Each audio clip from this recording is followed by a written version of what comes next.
They say one man's trash is another woman's garden treasure. And honestly, they're right. Call it eclectic, call it strange, call it avant-garde. I just call it a dream garden built entirely from junk. Check out these ideas on how you can turn junk into garden art.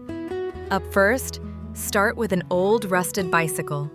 Pull the tires, fill the basket with bright trailing flowers, and park it along your path for a romantic focal point.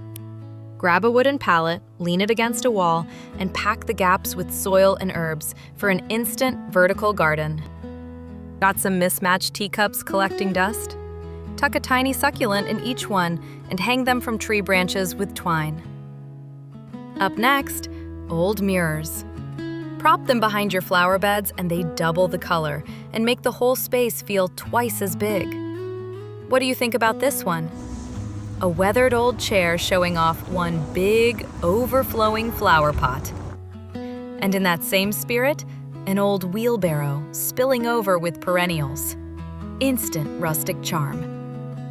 Now here's a fun one. Raid the kitchen drawer, bend some old forks and spoons, and you've got quirky little plant markers. Or just paint them all a variety of colors and place them in your garden. And if you've got scrap wood lying around, or even an old book, turn it into a birdhouse. Okay, this next one, nobody sees coming.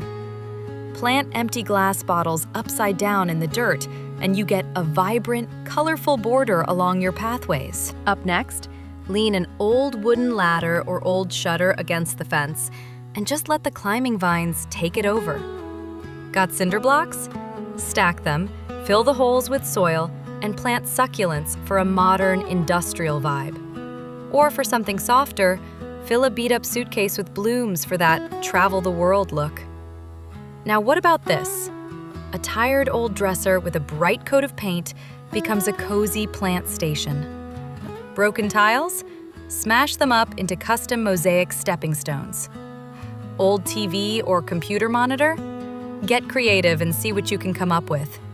Or maybe just paint a handful of rocks or hide a few gnomes for that last touch of garden magic.